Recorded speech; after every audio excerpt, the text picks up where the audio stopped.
Y en esa obra van a ver que en el último capítulo, la propuesta número 1 que tengo de las 20 o 25 propuestas, en el último capítulo, el que tenga el libro en la mano, van a ver que es la reforma electoral.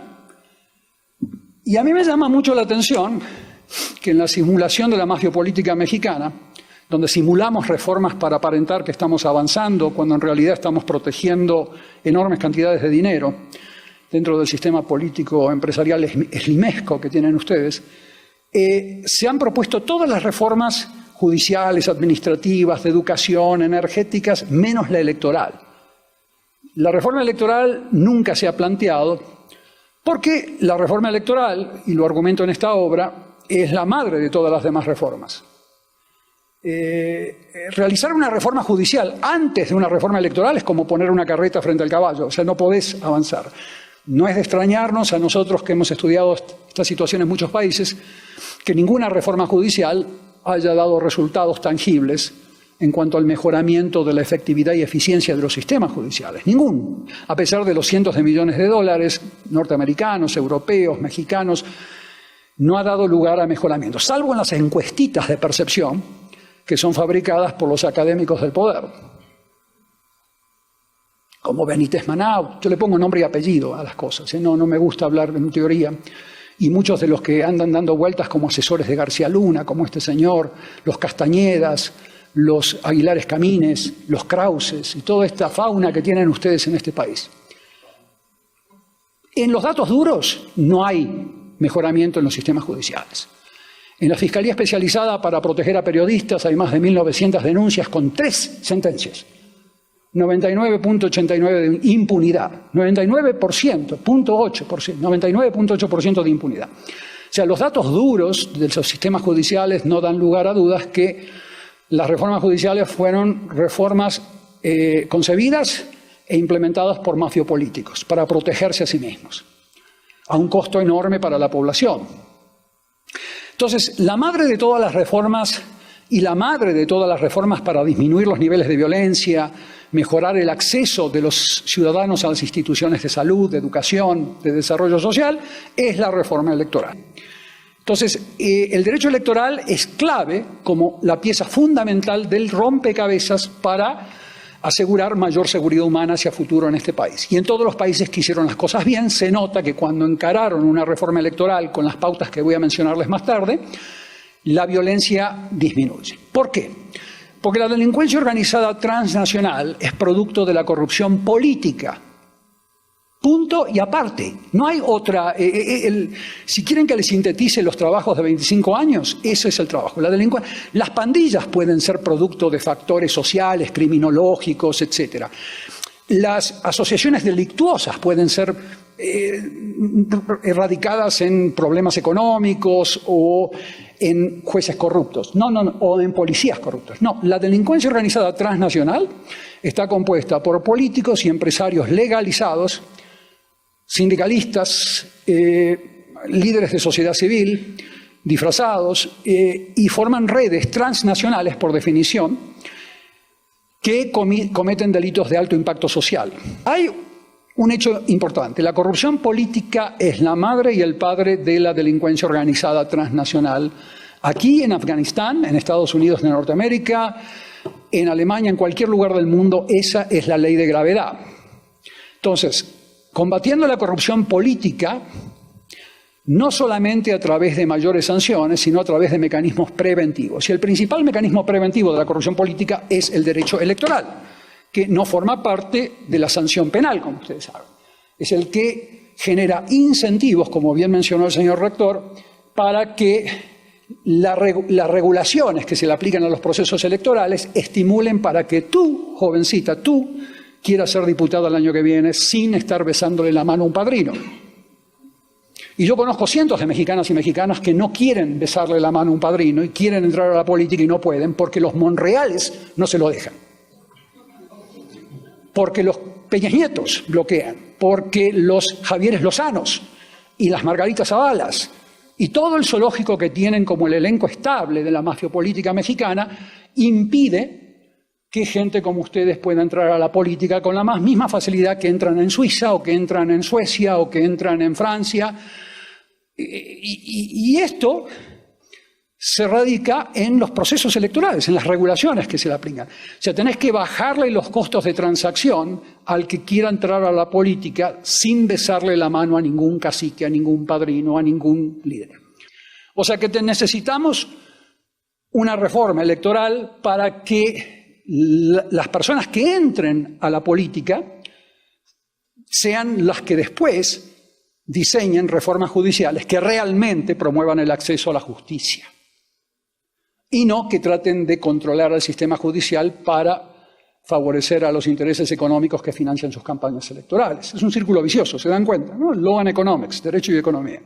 Entonces, tienen que entender que la buena noticia de lo que acabo de empezar a decir es que conocemos las 45 reformas institucionales que México debería implementar, están en mis libros, para que esta pesadilla, como producto de la historia mexicana, que no se inicia con Peña Nieto, claro está, la delincuencia organizada mexicana, los caros quinteros y demás, han sido instituciones en este país de por muchas décadas, como en otros países lo ha sido Al Capone y en Rusia también, o sea que esto no es nuevo.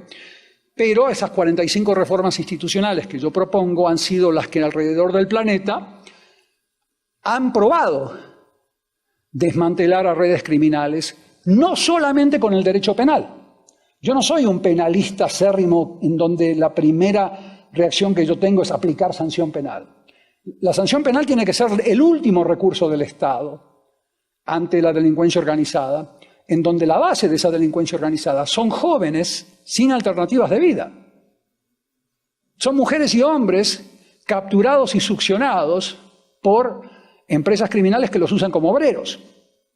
Hasta ahora yo hablé de los príncipes que están arriba, pero la base social es la base social desprotegida, donde el Estado mexicano está ausente, hay vacíos. De las 45 instituciones que propongo en mis obras, de ellas solamente 7 de las 45 son penales. Las otras son instituciones económicas, sociales, laborales, etc. O sea que no tienen nada que ver con lo penal. Y la electoral como número 1. La conversación que quiero tener con ustedes acá es basada en el hecho de que conocemos las soluciones que México debería implementar. Si es así, si las conocemos, ¿qué instituciones México debería mexicanizar de acuerdo a su tradición sociojurídica para poder desmantelar este cáncer producto de la historia mexicana? Había un gran escritor universal que decía que la historia es como una pesadilla de la cual nunca nos podemos despertar. Y eso es lo que estoy tratando de hacer en México, causar un efecto para despertar al hecho de que sí se puede terminar con esta pesadilla que están viviendo desde hace décadas ustedes. Uno puede despertar a eso. Yo creo que las sociedades salen de sus propios infiernos, especialmente cuando cuentan con los recursos humanos y presupuestarios que cuenta México. Hay una relación entre derecho electoral y seguridad humana. ¿Por qué? Bueno, el derecho electoral genera un incentivo para que el financiar tus campañas con dinero ilícito sea o muy difícil o muy fácil, ¿no?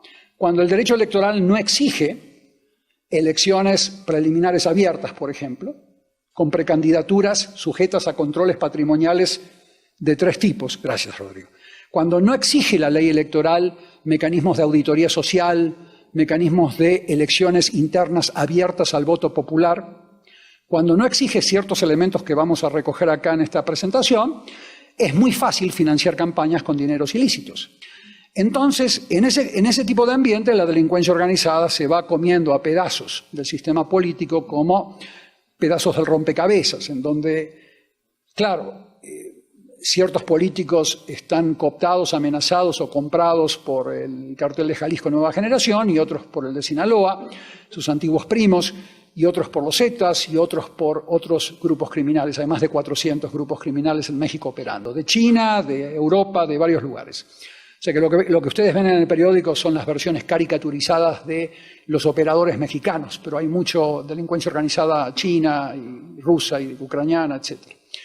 Y hay un estudio excepcional de una institución que se llama The Global Integrity Report, lo pueden bajar gratis, el reporte de integridad global se traduce, está en inglés lamentablemente, no está en español, donde ahí te muestra que México está entre los primeros 4 países del planeta en cuanto a la escala del dinero sucio que pasa por su economía. Porque acá no hay una cultura del trabajo pro bono, honorario, los abogados no tienen esa cultura acá en México, que eso es una gran materia pendiente de las personas que estudian Derecho, de entender que las barras de abogados, los colegios de abogados deberían ser los primeros en tomar la bandera para asegurarse de que se ofrezca como obligación, por ley, que todo abogado y abogada mexicana esté obligada a contribuir un 10% de su tiempo anual a personas sin ingresos. Eso se hace en Chile. Ya no te estoy hablando de Suiza, te estoy hablando de Chile. Eso se hace en Costa Rica. Eso es una materia pendiente que tiene mucho que ver con el acceso a ese derecho humano, que es el acceso a la justicia. Les hago esa pregunta. ¿Quién la provee cuando el Estado no lo provee? El cartel de Sinaloa lo provee. La delincuencia organizada se apodera del tejido social cuando el acceso a los derechos humanos no está garantizado en la práctica. Y entre esos derechos humanos, quería dejar esto para lo último, entre esos 54 derechos humanos está el derecho al voto limpio, el derecho electoral. Es un derecho humano el de que tú puedas acceder a una casilla y votar sin amenazas, sin coacciones, sin compra de votos. No es una opción, es un derecho universal que por ser humano el Estado está obligado a garantizarlo. Por mérito de la sociedad civil, FEPADE estaba permitiendo y protegiendo en la medida de los pocos recursos que ellos tienen, porque no les quepa la menor duda que FEPADE está literalmente, a propósito, ahogada presupuestariamente para que no pueda actuar en todo el país. El presupuesto de FEPADE es una tragicomedia, o sea, es un presupuesto en donde no tienen helicópteros, no tienen carros, no tienen dinero para gasolina, están mandando a 3 personas a elecciones, o sea, no tienen capacidad de cubrir ni un 10% del territorio en una elección general. Está presupuestariamente ahogada, adrede, a sabiendas, por la clase política que ustedes tienen en el Congreso, que llegan a través de un sistema electoral mafioso, en donde son los Monreales que ganan las elecciones, son los Lozanos los que ganan las elecciones, son los Peñas Nietos y los Mazas y los que ven, está diseñado para que ellas y ellos ganen las elecciones. Me gustaría que le pregunten, ¿no le ven ningún problema ustedes al derecho electoral, al marco electoral mexicano? ¿Están conformes con ese sistema? Claro que lo están. Es lo que los mantiene de manera permanente, cambiando de silla entre diputado, senador, gobernador. Es el sistema diseñado para que sea así. Bueno, hay mucha gente honesta que se beneficia de ese sistema. No quiero decir que todos sean mafiosos, pero este sistema está aprobado en 67 artículos académicos, que por favor recuérdame, Edgar, de enviárselos a todos para que lo puedan leer. Está aprobado que el sistema electoral mexicano, con las características del derecho electoral mexicano, es el que más promueve a la delincuencia organizada en las experiencias que se han analizado en más de 70 países desde el año 64.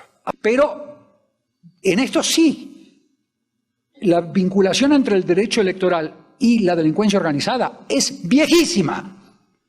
Y acá se mantiene totalmente ajena al debate académico. ¿Por qué será? ¿Son idiotas los profesores? Claro que no. ¿Por qué no hay un debate como el que acá se ha iniciado, lo cual justifica mi entusiasmo de estar acá junto a ustedes? Me vine desde lejos. ¿Por qué no se ha iniciado este debate antes? ¿Sí? Este sistema electoral que tenemos es una cloaca. Fue creado por los Cedillos y por los Chuchos y por la gente del PAN que lo acompañaba a Cedillo para perpetuar una situación de simulación de democracia digital. Pero tenemos un nuevo sistema nacional anticorrupción. Y yo le preguntaba a los cheerleaders, ¿cómo se llama acá? A los que bailan al ton de la 3 de 3 y haciendo consultoría, los INCOs de este país. Le preguntaba, ¿hay un componente político del Sistema Nacional Anticorrupción? ¿Regulan la materia electoral? totalmente ausente. Todo lo que les acabo de decir no forma parte del Sistema Nacional Anticorrupción. O sea que la madre de toda la delincuencia organizada y de toda la corrupción hacia abajo, porque la corrupción baja de arriba hacia abajo, no hay corrupción judicial sin corrupción política, la madre de todas las corrupciones y delincuencia organizada no es regulada por el Sistema Nacional Anticorrupción. La delincuencia organizada es supranacional, no es nacional. No es un problema mexicano la delincuencia organizada. Hay grupos de muchos países en Cancún y hay grupos mexicanos traficando argentinas y brasileiras hacia Cancún, con ayuda de agentes de inteligencia de Argentina. Eso no lo podés abarcar con auditorías nacionales. Tiene que haber un órgano supranacional de auditoría. A la delincuencia organizada transnacional no la puedes combatir con instrumentos nacionales nada más. Entonces tenés que ir pensando en instituciones supranacionales de auditoría y instituciones supranacionales de control judicial. Las políticas públicas que han dado resultados para contener a redes criminales transnacionales parten de lo electoral y bajan a lo judicial, bajan a los controles patrimoniales no penales. Ahora, ¿qué sucedió en México? En México, inmediatamente cuando llegó la versión de una ley de extinción de dominio en el año 2012 al Congreso de la Unión, inmediatamente los abogados del cartel de Sinaloa comenzaron a moverse en el Congreso de la Unión para licuar a la ley. La ley comenzó con 10 causales de extinción, o sea, 10 causas por las cuales se te puede extinguir el dominio. La más importante era que tú no puedas probar el origen lícito de tus recursos. O sea, si tú tienes una casa, deberías ser capaz, como en la materia tributaria, cuando te hacen una auditoría tributaria y el Estado te pregunta de dónde sacaste este dinero, si no tienes ningún problema en cuanto al origen limpio, le dices, lo saqué, lo heredé o lo trabajé o mi tía, lo que sea, pero podés probar que es lícito. En Colombia, en Estados Unidos, en Alemania, en Francia, en Portugal, si tú no puedes probar el origen lícito de tus recursos, se te extingue. No quiere decir que vayas a la cárcel, no es una causa penal. Eso le da una figura muy ágil al Estado. Claro, de las 10 causales que llegó al Congreso de la Unión en el 2012 para tener una ley de extinción de dominio como la que yo recomendaba, los abogados del cartel de Sinaloa, con 4 o 5 idiotas útiles, le recortaron 7 causales. Y se vinculó a la acción penal. Por lo tanto, no es casualidad que la extinción de dominio en México no se aplique a la materia electoral. Si como parte de ese proceso se determinan irregularidades, FEPADE debería colaborar con la Fiscalía Especializada en Delitos Económicos y con el INE para ir al político y al jefe de campaña y decirle, a ver, ¿de dónde sacó usted esos recursos? Aplicar la ley de extinción de dominio al proceso electoral. Hoy en México es ciencia ficción, porque aprobaron la ley para la impunidad. Y además lo celebraban. Venían las agencias de la ONU y decían, hemos aprobado una ley de extinción de dominio. Fabulosa la ley. Les habían cortado 7 causales. Ahí hubo abogados del cartel de Sinaloa metidos. Ahí hubo algunos idiotas útiles con la excusa de los derechos humanos de los empresarios. Bloquearon la causal más importante, es que tú justifiques el origen lícito de tus recursos. ¿Cuál es el problema? Que en una sociedad el Estado te realice una auditoría tributaria y te pida probar de dónde sacaste tu patrimonio. ¿Cuál es el problema de eso? Asumiendo que no tienes autoridades tributarias corruptas, que eso es un supuesto, no debería haber problema con que exista esa inversión de la carga de la prueba, donde tú tienes que probarle al Estado de que tus recursos son lícitos. Eso sí, no puede ser en materia penal, porque ahí está tu libertad en juego. Se revierte la carga de la prueba solamente cuando es una materia no penal, donde tu libertad no está en juego, donde el Estado no te puede encarcelar si tú fallas en probarlo. Es solamente, bueno, los países que han logrado implementar la ley de extinción de dominio a la materia electoral han ido a la cárcel los jefes de la bancada republicana del Partido Republicano Norteamericano hace 12 años. Tom DeLay fue sentenciado. En Alemania, en Francia, el derecho electoral concibe la acción por extinción de dominio como parte de auditorías sociales.